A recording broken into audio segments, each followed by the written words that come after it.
दोस्तों, आज मैं आपको एक ऐसी कहानी सुनाने जा रहा हूँ, जो आपके रोंगटे खड़े कर देंगी।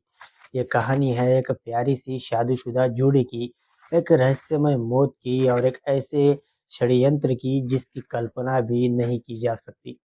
तो बैठ जाइए और ध्यान से सुनिए दोस्तों, क्योंकि हर छोटा विवरण मायने रखता है। हमारी कहानी की शुरुआत होती है मुंबई के एक स्मार्ट आधुनिक अपार्टमेंट से। दोस्तों, यहाँ रहते हैं रिया और आलोक।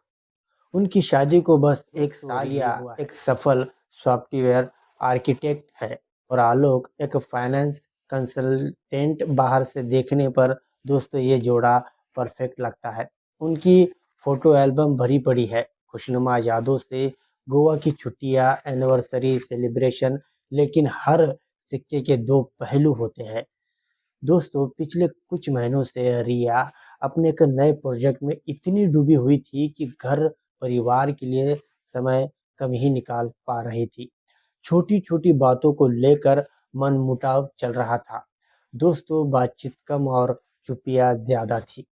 और फिर आता है वो काला दिन। दोस्तों, एक बुधवार की रात रिया ऑफिस में है। उनकी टीम के साथ एक क्रिटिकल क्लाइंट कॉल चल रही है।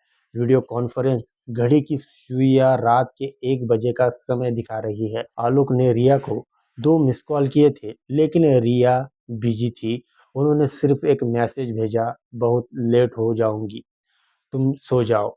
दोस्तों, ये आखिरी मैसेज था जो आलोक ने रिया को भेजा था।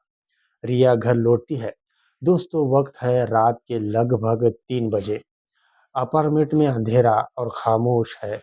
वह हल्के से बेडरूम का दरवाजा खोलती है। बिस्तर पर आलोक का आकार दिख रहा है, चादर ओढ़े हुए। थकी हुई रिया सोचती है कि उन्हें जगाया नहीं चाहिए। वह लिविंग रूम के सोफे पर ही लेटकर सो जाती है।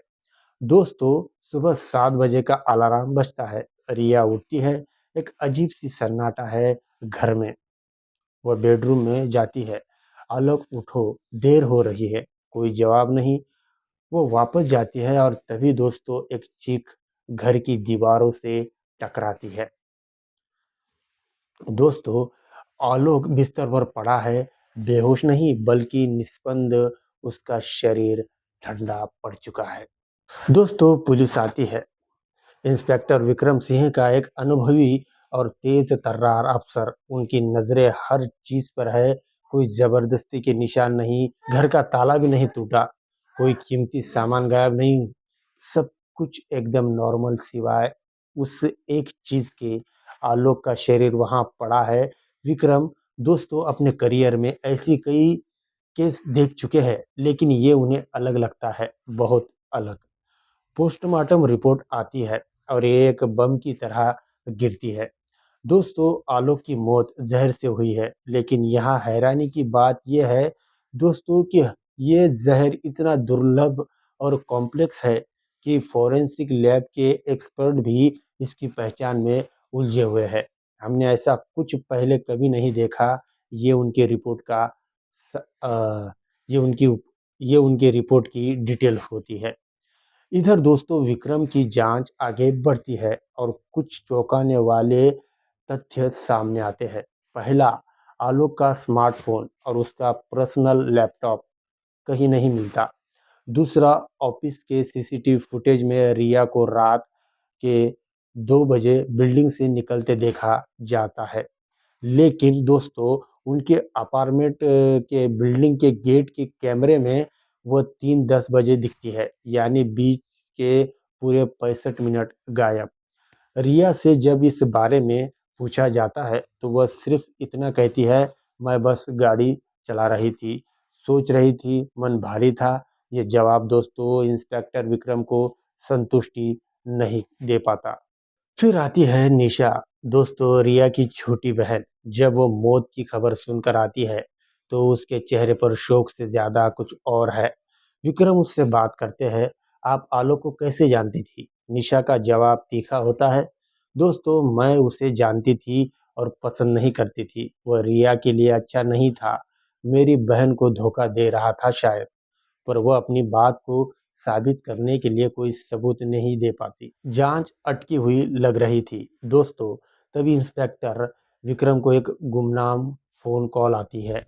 एक आवाज जिसे आर्टिफिशियल इंटेलिजेंस से बदला हुआ लगता है, कहती है रिया ही कातिल है। उसे पता चल गया था कि आलोक का उसकी अपनी बेस्ट फ्रेंड के साथ अफेयर चल रहा था। वो गायब घंटे में उसने जहर खरीदा होगा। उसके लैपटॉप में चेक करो, एक सीक्रेट फोल्डर मिलेगा। दोस्तों ये टिप पुलिस के लिए एक नई दिशा थी। रिया के ऑफिस के लैपटॉप को जब्त किया गया और हैरानी की बात दोस्तों, उसमें वाकई एक पासवर्ड प्रोटेक्टेड छुपा हुआ फोल्डर मिला। उसमें कुछ फाइनेंशियल ट्रांजैक्शन थे जो शक पैदा करते थे। रिया का दबाव बढ़ने लगा, उसके बयान में विसंगतियां नजर आने लगी। मीडिया दोस्तों उसे ब्लैक वीडियो का नाम देने लगा। इंस्पेक्टर विक्रम भी अब उस पर गंभीरता से विचार करने लगे थे। लेकिन विक्रम अच्छे पुलिस अफसर है दोस्तों, उनका दिमाग सिर्फ एक ही संदिग्ध पर अटका नहीं रहता। जब रिया पर केस बनता दिख रहा था, तभी उनकी टीम को एक और जानकारी मिली। आलोक के बैंक स्टेटमेंट में कुछ ऐसे ट्रांजैक्शन थे जो किसी स्कैम की तरफ इशारा करते थे। छोटी छोटी रकम अलग अलग लोगों से आ रही थी। और फिर दोस्तों एक और गुमनाम मेल आया।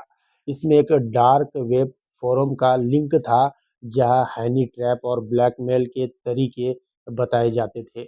और उस फोरम में एक यूजर नेम था जो आलोक के पुराने ईमेल आईडी से मेल खाता था। दोस्तों सब कुछ पलट गया। आलोक शिकार नहीं बल्कि एक अपराधी था। वो लोगों को ऑनलाइन फंसाता, उनकी कॉम्प्रोमाइजिंग तस्वीरें या जानकारी हासिल करता और फिर उनसे पैसे हटता था। लेकिन सवाल अब भी वही था, फिर उसकी हत्या किसने की? इंस्पेक्टर विक्रम फिर से सभी सबूतों को जोड़कर देखते हैं। गायब फोन और लैपटॉप, निशा का आलोक के प्रति तीखा रवैया, वो दुर्लभ जहर जो डार्क वेब पर ही मिल सकता है। और फिर उन्हें याद आता है जिस रात आलोक मारा गया, उस रात निशा का फोन लोकेशन दोस्तों रिया के अपार्टमेंट के आसपास पिंग रहा था। उसने ये कहकर बचाया था कि वो पास की मॉल में थी। विक्रम निशा को बुलाते हैं दोस्तों। एक सीधी सी पूछताछ। पहले तो वह हट करती है, लेकिन जब विक्रम उसके फोन की ब्राउजिंग हिस्ट्री दिखाते हैं जिसमें डार्क वेबसाइट्स, दुर्लभ चेहरों के बारे में सर्च थे और उसके एक ऑनलाइन अकाउंट से हुए एक क्रिप्टो भुगतान का सबूत देते हैं, तो निशा का सारा साहस टूट जाता है। वो टूट कर रो पड़ती है दोस्तों और सच्चाई सामने आती है। उसे आलोक की गतिविधियों का पता चल गया था। उसे डर था कि आलोक अब रिया को निशाना बनाएगा, उसकी अपनी बहन को। उसने सोचा दोस्तों कि वह रिया को बचा रही है। उस रात वो अपार्टमेंट में आई, आलोक को सोते हुए जहर दिया और उसका फोन लैपटॉप ले गई कि पुलिस को आलोक की गलत हरकतों का पता चले और रिया पर शक ना जाए। वो मेरी दोस्त थी, मेरी बहन थी, मैं उसे बचाना चाहती थी। ये निशा के आखिरी शब्द थे हिरासत में जाने से पहले। तो दोस्तों ये थी वो कहानी जहाँ प्यार और सुरक्षा का भाव एक जुनून बन गया। जहाँ एक बहन ने अपनी बहन को बचाने के लिए एक ऐसा कदम उठाया जिसने दो जिंदगियां तबाह कर दी।